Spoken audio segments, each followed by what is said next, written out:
Hey there, Manna Church. It's time for another edition of your Morning Manna.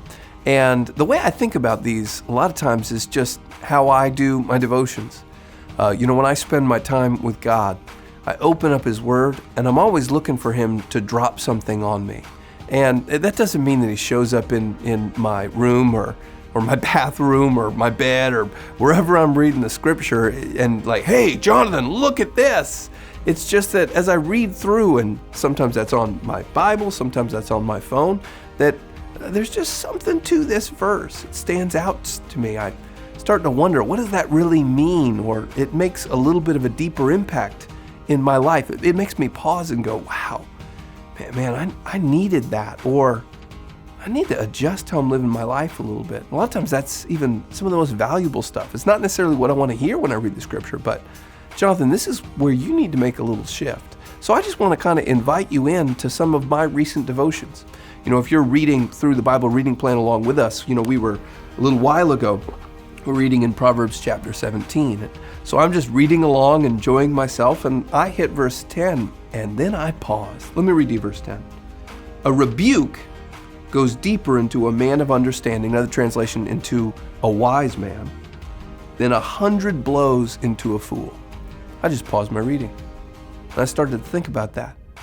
A rebuke for a wise man. So what is a good rebuke? A good rebuke is when somebody comes along and tells you something that you really need to hear. It's exactly the words that you need. Like, I'm not sure you're right about this. I think your attitude might be wrong. I think maybe you're not thinking of this person the right way. Or there's an area of character where you're lacking. I feel like you need to apply yourself more. You're not working quite as hard as you could. I think you could be better than you are. Whatever that is, a rebuke is one of those moments where this is where you are, this is where you can be, I believe you can make it. And so I thought about that. When is the last time that a rebuke shifted my life more than a beating of 100 lashes? The Israelites, they had a penalty, and that would be the 40 lashes minus one. And that's what Jesus endured before He went to the cross. It was a pretty standard practice. When a person had done something really wrong, they'd get beat to that level. And it was supposed to leave the person changed for the rest of their life. That was the plan.